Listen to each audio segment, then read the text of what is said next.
정선을 잘 아시는지 모르겠지만 흔히 우리나라에서 가장 오지를 꼽으라고 하면은 대부분 분들이 정선을 이야기를 많이 합니다. 저희 마을은 정선읍을 기준으로 해서 약 한 1시간 정도를 들어가야 됩니다. 지금은 길이 많이 좋아졌지만 제가 처음 들어갈 때만 해도 벌써 20년이 훌쩍 넘은 시절이기 때문에 길도 많이 없었고, 그리고 차량이 들어가지를 못하는 그런 지역도 꽤 많이 있습니다. 근데 요새는 정부가 많이 지원을 해주셔서 한 가구 두 가구 살아도 농로를 놔주는 그런 시대에 살고 있어서 근적거리는 예전에 비하면 많이 좋아졌습니다. 제가 목회하고 있는 마을은 강원도의 대다수 마을들이 그렇듯이 밀집된 지역의 마을이 아니라 아주 많이 흩어진, 심지어는 2km, 3km를 떨어져서 한 가구, 두 가구 정도, 그리고 해발 700이 넘는 그런 고지에도 마을이 존재하고 있는 그런 동네입니다. 제가 그 마을 처음 들어간 게 27살에 들어갔으니까 굉장히 젊은 사역자가 있다라는데 놀랐습니다. 이런 사실들을 보시고 일단은 저에게 신비스러워하십니다. 그리고 또 질문이, 목사님 여기를 왜 오셨는가? 어떻게 오시게 됐는가? 많이 궁금해하세요. 저도 사실 작정을 하고 어떤 플랜을 가지고 목회적 비전을 놓고 거기서 현재까지 있었던 적은 한 번도 없습니다. 솔직히 말씀드리자면 지금이라도 빼내주시면 하나님 앞에 감사의 기도를 드릴 마음입니다. 제가 처음 신학교를 가게 된 계기도 어쩌면 지금 사역과 무관하진 않을 것 같아요. 제가 고등학교를 졸업하고 교회에서 처음 여름에 되면 여러분 청년들이 농어촌 지역에 봉사활동 많이 가지 않습니까? 그때 걸려들어서 선배들이 가자 그래서 처음 시골로 농촌 봉사활동 간 게 제가 지금까지 농촌에서 돌아오지 못하는 계기가 됐습니다. 저는 원래 도시에서 자랐고 도시에서만 학교를 다녔기 때문에 농촌에 대한 생각은 전혀 마음에 품지 않았었습니다. 그런데 그때 갔던 그 시골 교회의 목사님을 뵙고 아련하게 마음속에 목사라고 하는 그 존재에 대한 재인식이 되었습니다. 그런 분들만 보다가 시골 교회, 그분도 그때 당시 젊었었던 기억이 납니다. 40대였던 걸로 기억이 되는데 교회를 개척하셔서 신방을 다니시는데 고추밭에 담배 꺾는데, 그리고 농약 치는데, 이런 데를 밀짚모자에 그저 작업바 신고 성경도 없이 다니시며 하루 종일 그분들과 이야기하다가 돌아오시는 모습을 어린 눈에 봤습니다. 그리고 은혜를 받고 제가 기도하던 중에 이렇게 기도를 했습니다. 하나님, 혹시 저를 주의 종으로 삼으실 마음이 있으시거든, 그리고 신학교를 보낼 마음이 있으시거든 보내주십시오. 그런데 저는 만약 목사가 되면 얼마 전 뵀던 그 시골 교회 목사님처럼 교회가 없는 마을에 다니며 복음을 전하는 전도자가 되고 싶습니다. 그 기도를 하나님께서 그냥 두시지 않으셨겠죠, 그죠? 예. 그리고 얼마 안 있다 저는 신학교를 가게 됐습니다. 신학교를 가자마자 총신대학에 있는 낙도선교회라는 신학교 선교단체가 있습니다. 학생들이 자발적으로 방학 되면 일주일 동안 섬에 가서 교회가 없는 섬들을 섬기고, 그리고 교회가 없는 무교회 지역들을 섬기는 그런 사역을 하는 선교단체가 있는데 거기에 참여를 하게 됐고, 방학만 되면 배낭을 싸는 일이 수도 없이 잦아지기 시작했어요. 그렇게 신학교를 보내고 대학원을 갔는데 대학원 첫 해에 학교 문제로 학기가 중단이 됐습니다. 그러니까 학기가 중단이 되니까 시간이 많을 거 아닙니까?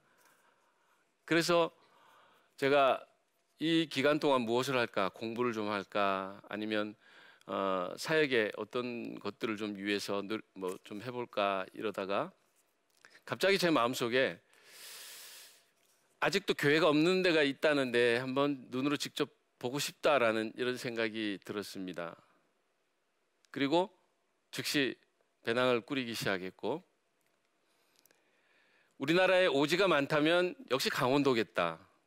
그래서 강원도를 시작을 했는데 휴전선 근처 양구, 인제, 원통 그리고 이 강원도를 이렇게 가로지르며 지그재그로 교회가 없는 마을들을 다니기 시작했습니다. 이게 정탐 사역의 시작이었습니다.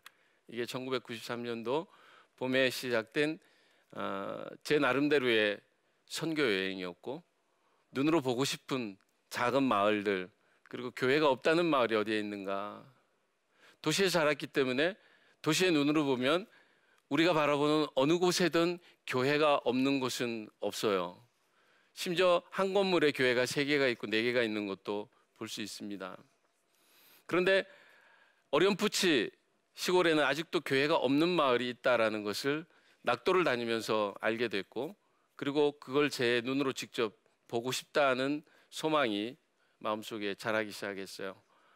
그래서 그때 결혼하고 2년 됐을 때인데 아내를 서울에 두고 저는 배낭을 꾸리기 시작을 했고, 그리고 양구, 인제, 원통, 강원도 깊은 산골마다 다니기 시작을 했습니다.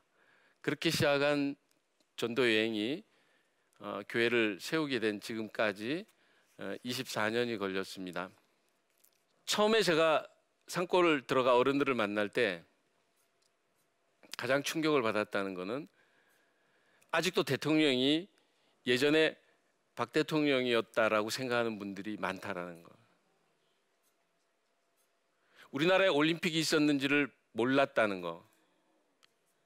그리고 지금의 대통령이 누군지를 모르고 있다라는 사실. 그러니 예수를 전할 때 예수를 알았겠습니까? 예수가 누구인지를 아무도 알 수가 없었다는 것. 제가 전도사라고 밝혔을 때 전도사가 뭐 하는 놈인지에 대해 궁금해했고, 더군다나 제가 전도사 지나고 목사 되기 이전에 잠깐 갖는 강도사를 했을 때는 어떻게 하다가 강도를 자격을 받느냐라고 저한테 질문을 할 때가 많았습니다. 그러다 보니까 여러분, 우리가 그동안 배웠던 지식적인 예수님을, 그리고 성경을 전해드리는 사실이 불가능하다는 거예요. 성경을 본 일도 없고 성경에 쓰여져 있는 내용을 읽을 수 있는 분들이 많지도 않았을 뿐더러, 우리가 앉혀놓고 예수님이 왜 이 땅에 오셨고 우리는 누구이며 하나님의 존재는 어떻고 우리가 어떻게 해야 이 생을 끝내고 갔을 때 천국이라고 하는 그 나라에 갈 수 있는지에 대한 문자적 전달은 전혀 있을 수가 없었습니다. 예수가 누구래요? 강원도 사투리, 그죠? 예수가 누구래요? 그럼 뭐 하는 놈이래요? 맞습니다. 그 다음부터는 저는 어떻게 전해야 될지에 대한 그 방법이 전혀 떠오르지 않았습니다. 멘붕이 오기 시작하죠. 그동안 내가 신학교를 4년 졸업하고 대학원을 공부하고 있는데 조직신학이 하나도 안 통하고 역사신학이 하나도 안 통하고 예수가 누군지에 대한 그런 질문이 들어올 때 답변해 줄 만한 대답이 저한테는 없었습니다. 전도가 불가능해요. 이 어르신들은 한 가지 방법은 있습니다. 눈에 보이는 이 일들, 기적 같은 일들이 한번 일어난다든지, 우리 낙도 다닐 때도 그런 일이 가끔 있었습니다만은 소아마비가 낫는다든지, 장님이 눈을 뜬다든지, 아파서 다 죽어가는 분들이 일어난다든지. 그런데 저한테 그런 일이 많이 일어나지 않았어요. 때로는 구하기도 했죠. 하나님 답답합니다. 3년을 넘게 4년을 넘게 심지어는 7년 가까이를 이 마을을 다니고 있는데 한 사람도 내가 전하는 예수에 대해서 받아들일 마음이 없습니다. 하나님이 있다라는 건 아는데 그들이 알고 있는 하나님은 그저 그냥 하늘님이라는, 하늘님과 하나님의 차이는 우리가 분명히 알고 있죠. 그들이 알고 있는 하늘님을 어떻게 하나님으로 바꾸어 신앙 고백을 하게 할 수 있는가? 차라리 하나님 기적을 일으키십시오. 근데 기적도 안 일어나죠. 농사 지을 때 기도해서 엘리야처럼 비만 한 번 내리면 온 마을이 난리가 날 텐데, 곡식 위에 손을 얹으면 모종이 막 뽀록뽀록뽀록 올라와가지고 막 싹이 트고 막 이래서 알알이 열매가 왕창 맺히면 그나마 믿을 텐데 이런 일도 없었습니다. 그 다음부터는 제가 하는 사역 자체가 세월을 허비하는 시간밖에 안 됐습니다. 세월을 허비할 수밖에요. 그리고 제가 누군가를 전해야 되는데 그 전해야 되는 그 언어 자체, 문화 자체, 인식 자체가 안 되니까 그저 함께 시간을 보내고 먹고 마시고 함께 자고 함께 생활할 수밖에 없었습니다. 농촌에서 함께 생활한다는 농촌에서 함께 생활한다는 건 곧 뭐냐면 머슴 사는 거예요. 농촌에서 뭘 하겠습니까? 농촌에서 컴퓨터를 가르치겠습니까?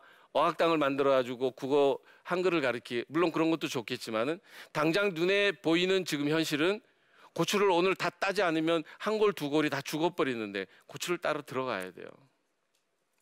어르신들 앉아가지고 모내기 하고 계시면은 그 밥 매는 일을 옆에서 같이 하지 않으면 그분들에게는 저와 관계가 이미 없어지는. 근데 여러분, 혹시 이 시간 함께하고 계시는 분들 중에 나중에 나이 먹어서 농촌 내려가서 전원 생활을 꿈꾸고 계시는 귀농 희망자가 계시다면은 신중히 생각을 하셔야 돼요. 귀농은 아름다운 것이고 행복한 것이 될 수도 있고 지옥이 될 수도 있습니다. 충분한 준비와 충분한 마음의 자세가 필요하다라는 말씀이에요. 농촌이라는 것, 농사를 짓는다는 것, 이거는 해보지 않은 분들이 쉽게 얘기할 만한 그런 노동이 아닙니다. 너무 힘이 들어서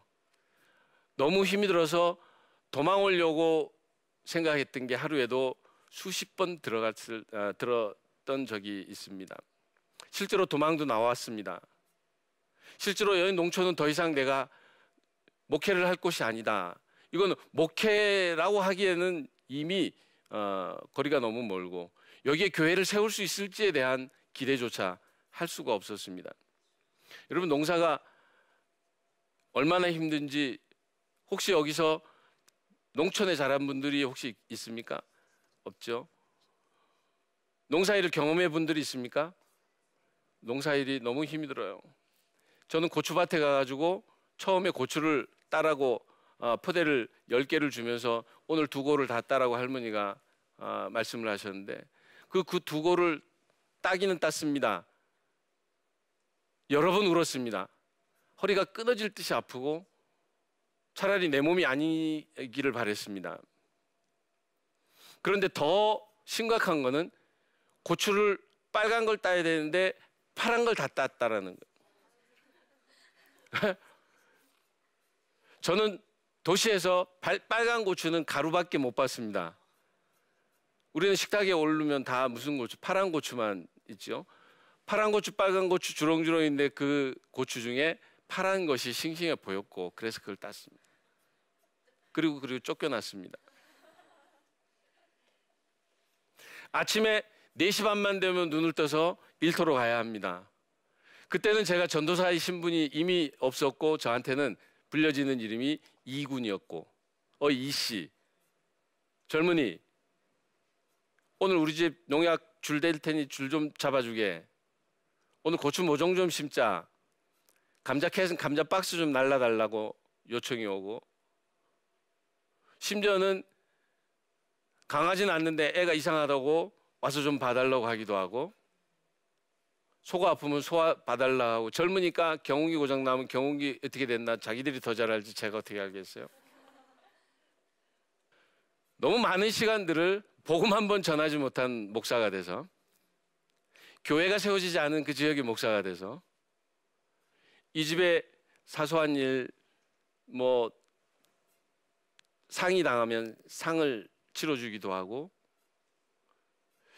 여러분 지금은 장례 지도사가 다 있어서 법적으로 모든 걸 그 장례 지도사 아래 합법적으로 다 해야 됐지만, 제가 들어갔을 때만 해도 그때는 그런 것들이 없었고, 집에서 상이 나면은 어르신 돌아가시면 집에서 3일장 내지는 5일장을 치릅니다. 이 장례를 어떤 집들은 제대로 된 염을 하기 위해서 전문가를 불러다가 돈을 주고 하기도 하지만, 어떤 분들은 혼자 쓸쓸히 돌아가시는 독고사도 있고, 또 어떤 분들은 너무 심하게 부패됐거나 짐승에게 해를 받아가지고 손을 대기 싫어하는 그런 주검들도 있었습니다. 그럴 때는 어떻게 해야 돼요? 가서 할 수밖에 없습니다. 그래서 예전에는 염을 많이 했습니다. 그리고 혼자 농사를 수천 평 수만 명씩 지으시면서 일손이 없어서 젊은 사람이, 우리 동네엔 젊은 사람 손에 꼽을 정도입니다. 요새 농촌은 다 떠나가고 들어오는 사람은 없고 계속 계시던 분들은 고령화돼서 우리 교회 평균 연령이 70세예요.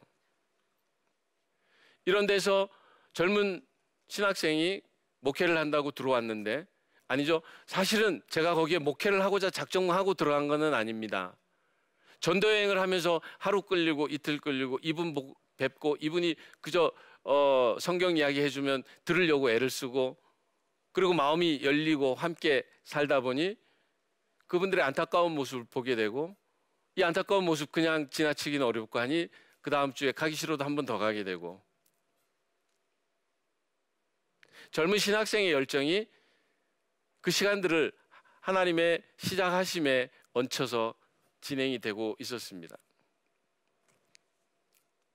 그렇게 머슴 산 게 1년, 2년, 3년 지나고 저도 모르게 세월이 흐르는 걸 나중에 느끼고, 아, 이제 나도 목사인데 나도 어딘가 예배당을 짓고 담임 목사가 돼야 되지 않겠나.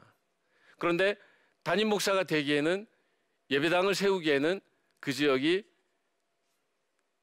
절대로 녹록한 지역이 아니었다라는 겁니다. 복음은 흩어져 전하기는 했는데 어느 곳에 일정하게 자리를 잡고 교회를 세우고 불러들여 예배를 드린다는 이런 생각 자체가 어렵다.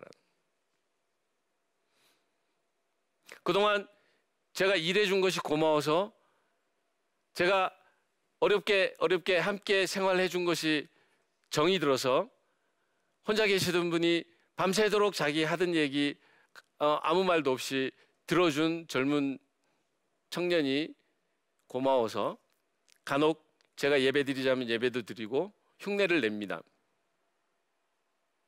그런데 결국은 어느 곳에 모여, 여러분 도시교회처럼 모아서 주일날, 수요일날, 금요일날 새벽 예배를 드리는 이런 형태의 교회는 전혀 있을 수가 없다라는 걸 깨달았습니다. 그리고 저는 마음 먹었습니다. 어느 정도까지만 하다가 이제 이 경험을 가지고 도시로 그냥 나가자. 이만큼 했으면 하나님이 나한테 상을 좀 주시지 않겠나. 이 정도 젊은 날 헌신했으면 하나님이 도시의 어느 교회를 만들어 저한테 이제는 후반에 목회를 하도록 하시겠지. 그런데 하나님의 생각과 제 생각이 전혀 달랐다는 걸 나중에 알았습니다. 이런 목회 15년이 흘렀습니다. 그리고 지금부터 9년 전에 우리 동네 이장을 하시던 분이 저를 불러서, 목사님, 이제 목사님도 오랫동안 그렇게 집도 없이 교회도 없이 그러고 다녔는데 이제는 예배당 하나 세워야 되지 않겠냐. 깜짝 놀랐습니다.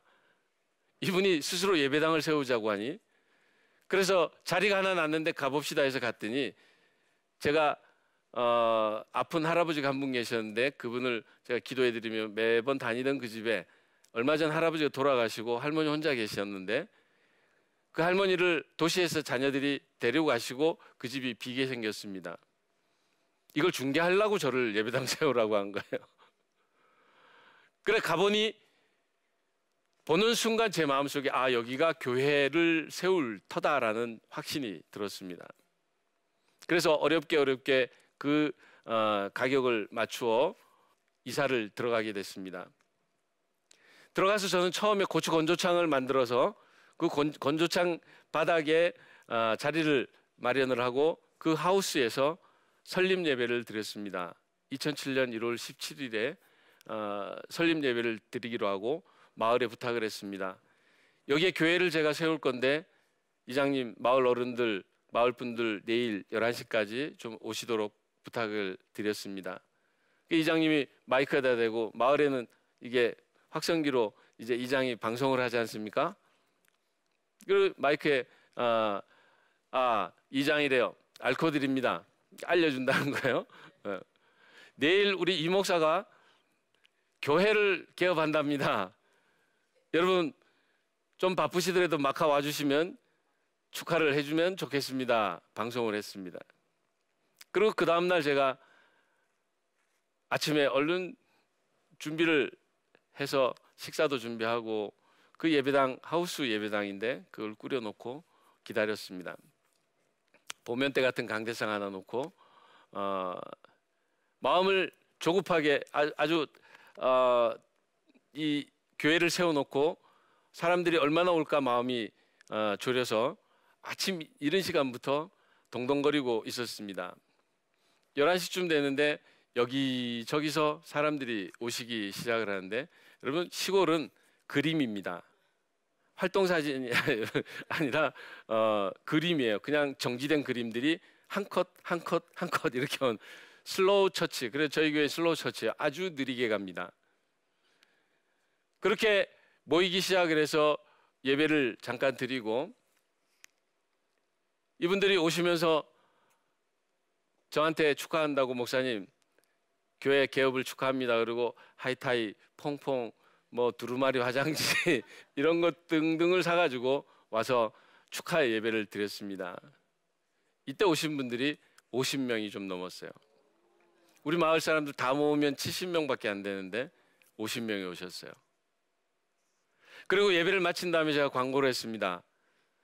여기를 동강교회라고 할 거고 저는 그 교회 담임 목사를 할 겁니다. 그런데 한 가지 필요한 게 있습니다. 여기에 교인이 필요합니다. 이제부터 제가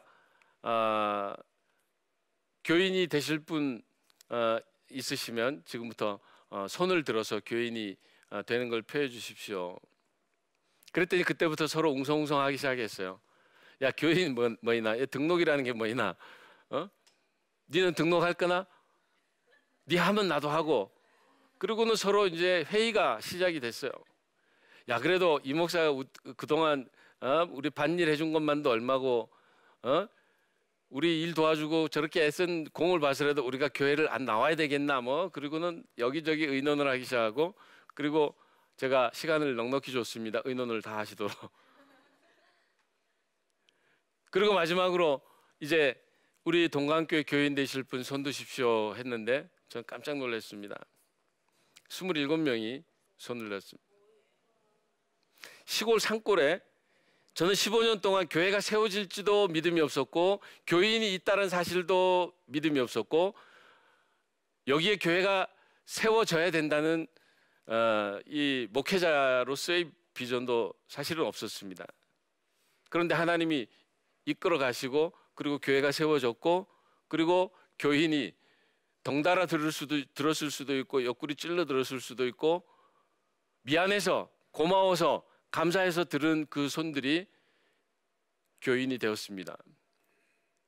그리고 그 다음 주 27명 다 나오진 않았지만 그래도 절반 이상이 주일날 예배를 참석했고 제가 데리러 가면 교회에 올 수 있는 조건이면 왔습니다.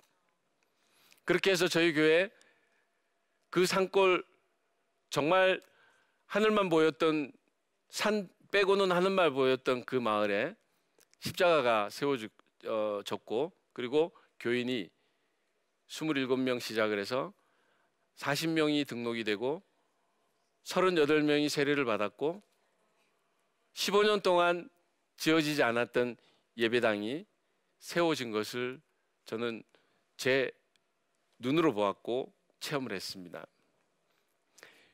부정한 이 종이 15년 동안 머슴살이 할 때는 과연 여기에 예배당이 세워질 것인가? 아, 세워지기는 불가능하다. 여기에 누가 교회를 세우고? 아니, 나는 절대로 못한다. 그런데 옛 어른들 하시는 말씀에 가랑비가 속옷 젖는다는 말이 있습니다. 하늘에서 은혜의 단비가 그 깊고 깊은 산골 마을에 하나님 작정하셔서 소리 없이 내리기 시작을 하더니 그 마을에 은혜를 입은 자들이 목사의 눈에 보이지 않았지만, 목사는 교회가 없다라고 생각했지만, 목사는 여기에 교회를 세울 이유도 없었다라고 생각했지만, 하나님은 교회들을 세워 나가셨고 그 교회들이 성장해 예배당이 세워지는 걸 저는 분명히 체험을 했습니다.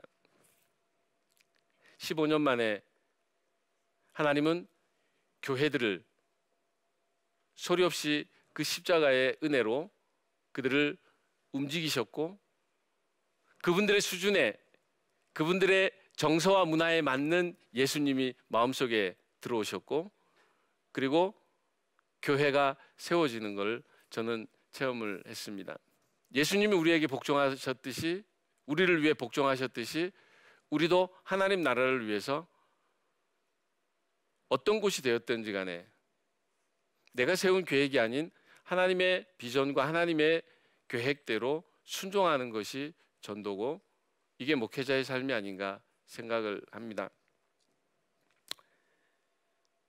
세월을 허비한다는 건 우리 편에 볼 때는 낭비고 불합리한 일이겠지만은 하나님께서 보실 땐 절대로 그 시간이 낭비가 아니라는 것.